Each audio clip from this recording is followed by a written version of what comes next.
प्राणे नमो यस्त सर्वमिदं वशी। मित्रों, हमारे चैनल में आप सभी का स्वागत है। हमारे प्रोग्राम देखा करें, हमें कमेंट करें और सब्सक्राइब करें हमारे चैनल को। आज की कथा हम प्रथम मानस पुत्र मरीचि की सुनाने जा रहे हैं। मरीचि ब्रह्मा जी के कहीं कहीं है कि 24 मानस पुत्र थे, और अगर स्त्री और पुरुष सभी को मिला करके देखा जाए तो 59 मानस पुत्र हुए थे। धर्म अधर्म, लक्ष्मी अलक्ष्मी, इस तरह से सबको मिलाएं तो 59 मानस पुत्र हुए थे। किंतु उनके जो प्रमुख मानस पुत्र थे उनमें 10 का नाम आता है। उन 10 में नारद और दक्ष सहित बाकी और 8 जो ऋषि थे, उनके साथ में 10 मानस पुत्र थे। प्रथम मानस पुत्र उनके मरीचि थे। मरीचि की उनकी जीवन संगिनी थी, उनके साथ में थी उनकी पत्नियां थी उर्ना, संभूति और कला। कला कहते हैं, कला जो है वो कर्दम की महर्षि कर्दम की प्रजापति कर्दम की पुत्री थी। उर्ना और संभूति ये दक्ष की पुत्रियां थी। मरीचि का उपकार ब्रह्मा जी से कम नहीं है इस मानवता, क्योंकि मरीचि जी से जो उत्पन्न शाखाएं हुई, आगे की जो पीढ़ियां आई, उन्हीं से ही सृष्टि चली। सबसे प्रमुख थे उनके पुत्रों में कश्यप, और कश्यप को भी कहीं कहीं लोग प्रजापति कहते हैं। कश्यप मरीचि के पुत्र थे, और कश्यप से सृष्टि का एक तरह से सोचिए तो आधी सृष्टि से ज़्यादा तो कश्यप से चली। कश्यप की 17 पत्नियां थीं। पत्नियों को देख करके आज के समाज के हिसाब से हम सोचें तो ये उचित नहीं है, क्योंकि उस समय उस काल में पत्नी कोई श्रृंगार की वस्तु नहीं थी, कोई शौक की वस्तु नहीं थी। उस समय सृजन होना था, और सृजन होने के लिए किसी पुरुष और किसी स्त्री का संयोग बहुत ही आवश्यक था, और ये संयोग जहाँ भी होता था उन्हें पुण्य का कार्य समझा जाता था। आज भी जिन देशों में जनसंख्या कम है, ऑस्ट्रेलिया है, न्यूजीलैंड है, कहते हैं वहाँ बाहर के लोगों को निमंत्रित करते हैं कि आप यहाँ आइए, विवाह करिए, रहिए और बच्चे पैदा करिए। तो उसको उस तरह से देखना चाहिए। तो मरीचि, कला, उनकी 3 पत्नियाँ कला, उर्ना और संभूति। उनके प्रमुख पुत्रों में सबसे पहले आज हम कथा कश्यप के हिसाब से चलते हैं। कश्यप का विवाह दक्ष की 13 पुत्रियों से, कहीं कहीं 17 लिखा गया, उनसे हुआ था। महर्षि कश्यप जो थे, कश्यप और उनकी प्रमुख पत्नी जो थी वो थी अदिति और दिति। अदिति और दिति एक तरह से जुड़वा बहनें थीं। दोनों दक्ष की पुत्रियां थीं, और दक्ष की वीरणी की पुत्रियां थीं दोनों, और दक्ष की पत्नी वीरणी से पैदा हुई थी। तो दिति और अदिति इनकी प्रमुख पत्नियां थीं। अदिति से इनके 12 पुत्र हुए, जिन्हें आदित्य कहा जाता है। ये 12 आदित्य ही देवता हुए। उनमें से सूर्यदेव प्रमुख हैं, जिनसे कि सूर्य को विवस्वान भी कहते हैं, और सूर्य के ही ये हमारा जो 7वां मनवंतर चल रहा है, ये सूर्य के पुत्र श्राद्ध देव का मनवंतर है। इसे वैवस्वत मनवंतर कहते हैं। तो एक तरह से कश्यप के ही पौत्र इसके मनु हैं। तो अदिति उनकी जो पत्नी थी, उनसे उनके देवता, उनके सारे पुत्र हुए।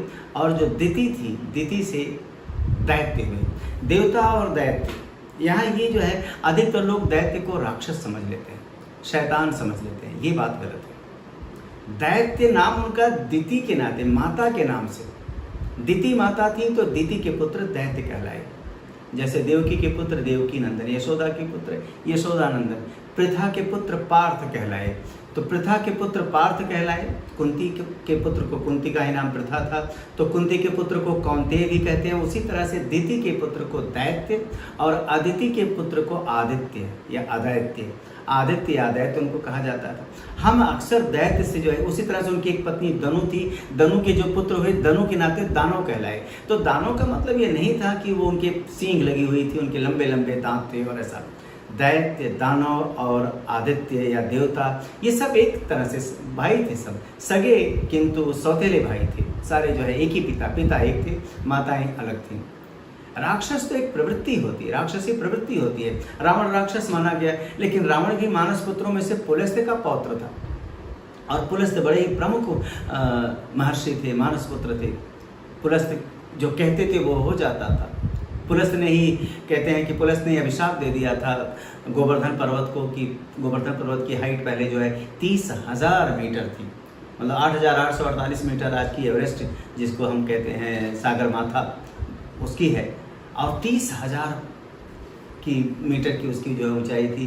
उन्होंने कहा कि जा, उसे अभिशाप दिया तो रोज मुट्ठी भर कम होता जाएगा, और मुट्ठी भर कम होते होते अब तो मेरे ख्याल से 30 मीटर ऊंचा भी नहीं होगा। तो राक्षसी प्रवृत्ति होती है। दैत्य और दानव और आदित्य ये सब भाई थे, बल्कि दैत्यों में देख लीजिए प्रहलाद दैत्य थे, प्रहलाद जो भक्त प्रहलाद के नाम से जाने जाते हैं, हिरण्यकश्यप के पुत्र थे।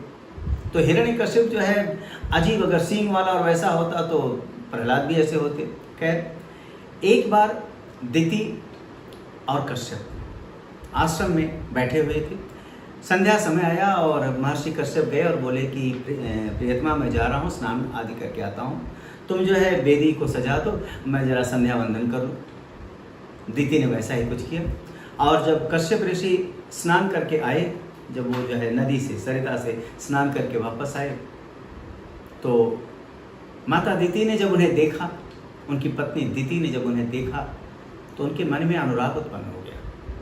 नहा के आते हुए कश्यप ऋषि को देखने के बाद उनके अंदर एक वासना जाग गई, और उन्होंने जब कश्यप ऋषि ने देखा तो उन्होंने कहा कि ये क्या है दिति, तुम लगता है कि चेतना में नहीं हो।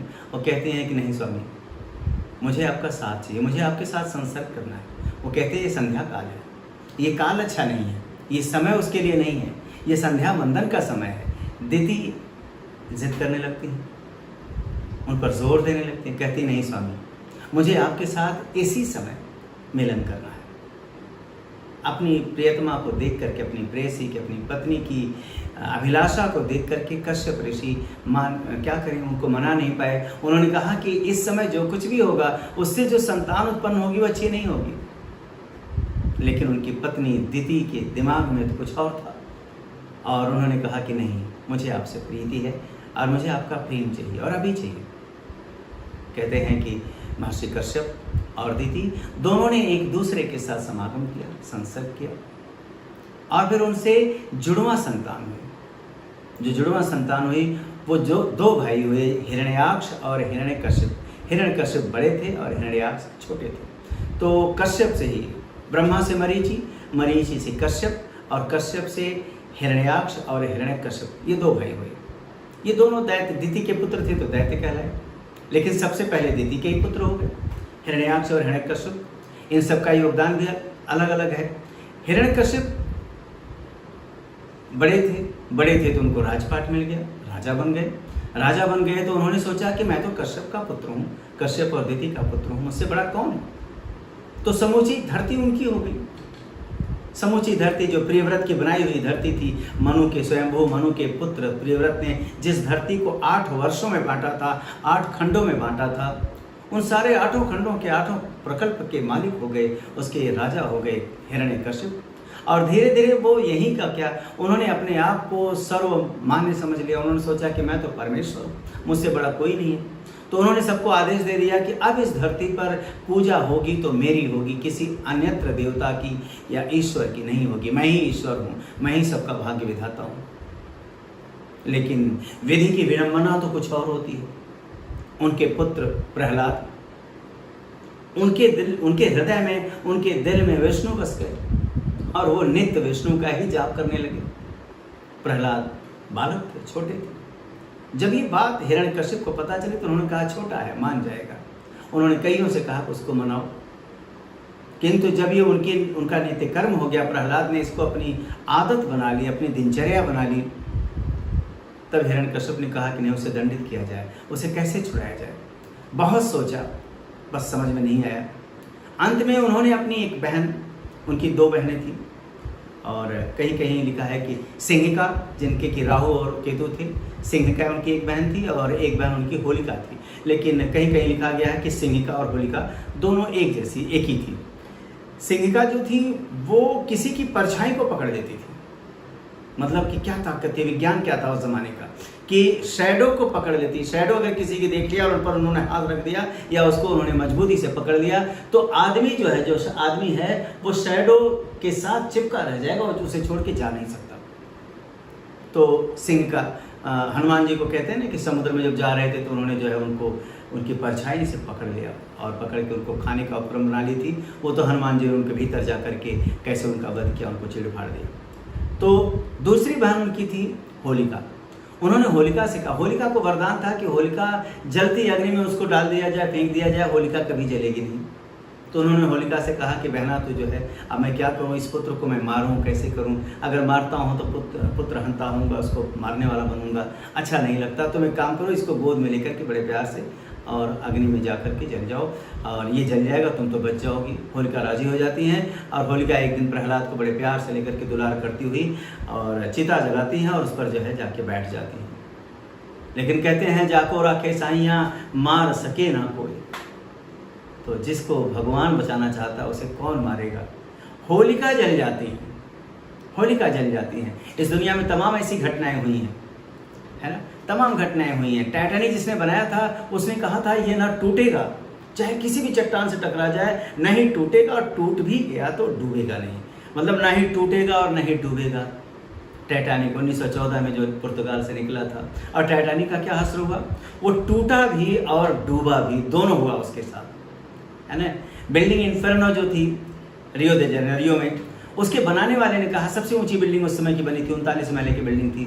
उसके बनाने वाले इंजीनियर ने कहा कि इसमें आप ऐसे ले जाकर के आग लगा दो, आग लगेगी नहीं, शॉर्ट सर्किट हो ही नहीं सकता, किसी तरह से इस बिल्डिंग में आग नहीं लग सकती। लेकिन जिस दिन उद्घाटन था, सबने अपने अपने फ्लैट, घर, ऑफिस खरीद लिए, और जिस दिन एक ही साथ एक दिन का रखा गया कि आज पूजा पाठ है, और जिस दिन वहाँ जो है उसका उद्घाटन था, पूजा पाठ हो रहा था, उसी दिन उसके चौथे या छठवें महले पर आग लग गई। और आग लगती गई, फैलती गई, कोई उसको बुझा नहीं सका, और हर महले पर लोग उसमें विराजमान थे, नीचे से ऊपर, ऊपर से ऊपर चढ़ते गए और सब जल के मर गए। तो कहते हैं कि ईश्वरी शक्ति के सामने किसी का कुछ नहीं चल सकता, और जिसके साथ वो है उसका कोई बाल बांका नहीं कर सकता। होलिका जल गई, भस्म हो गई, जिसकी याद में हम होलिका दहन करते हैं, और प्रहलाद बच गए, प्रहलाद बच गए। कहते हैं उसके बाद उन्होंने और भी यत्न किए उनको मारने का, जब नहीं हो पाया तो लास्ट में हिरण्यकश्यप कहते हैं कि प्रहलाद अब मैं तेरा वध करूंगा, लेकिन वध करने से, तुझे मारने से पहले मैं चाहता हूं कि तेरी तमन्ना पूरी हो, तेरे मन में कुछ न रह जाए। तू अगर विश्वास करता है कि तेरा विष्णु आकर के तुझे बचा लेगा तो तू उसे पुकार। तो कहते हैं, प्रहलाद जी कहते हैं कि विष्णु जी तो हर जगह है, सर्वत्र, मुझे उन्हें बुलाने की क्या आवश्यकता है, और तो जान ही रहे कि मेरे साथ क्या हो रहा है, तो इसलिए मैं क्यों बुलाऊं, वो तो स्वतः आ जाएंगे मुझे बचाने के लिए। और क्रोधित हो जाते हैं हिरण्यकश्यप और कहते हैं कि क्या तेरा विष्णु यहाँ भी है? वो कहते हाँ यहाँ भी है। कहते मेरे आसपास है? कहते हाँ मेरे आसपास है।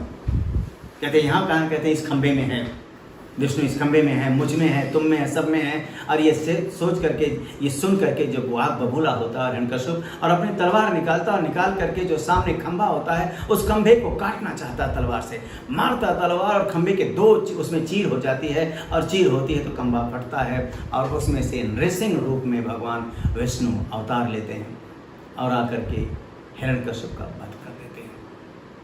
अच्छा, हिरण्यकश्यप के वध की कथा भी अजीब सी है। हिरण्यकश्यप ने वरदान में मांगा था कि उसे न ही मनुष्य मार सके, न ही कोई खूंखार जानवर मार सके, न ही कोई पशु मार सके, न ही कोई हथियार से उसे मार सके, न ही वो दिन में मरे और न ही रात में मरे। बताइए, दिन में न मरे, रात में न मरे, उसे न आदमी मार सके, न जानवर मार सके, न कोई हथियार से मार सके। तो आप वज्र से नहीं मार सकते उसे तलवार से नहीं काट सकते, उसे धनुष बाण से नहीं मार सकते, मारेगा कैसे? भगवान की महिमा देखिए, उन्होंने नृसिंह रूप धारण किया। उनका आधा शरीर सिंह का था और आधा शरीर उनका मनुष्य का था। उन्होंने कोई हथियार नहीं लिया, अपने नाखून से उन्होंने उसको चीरा। और जिस समय प्रकट हुए थे सूरज डूब चुका था और अभी तारे निकले नहीं थे, रात हुई नहीं थी, संध्या काल था। तो जो संधि काल होता है दिन और रात्रि का, उस समय भगवान ने प्रकट होकर के और हिरण्यकश्यप को मारा और अपने भक्त प्रहलाद की रक्षा की। तो मित्रों, मानसपुत्र मरीच की ये कथा वहाँ से चल करके उनके पौत्र हिरण्यकश्यप के वध के साथ में आज समाप्त होती है। किसी और कथा में आपके समक्ष फिर से उपस्थित होऊंगा। तब के लिए पुरंधिम जनया प्रेता जयता नर।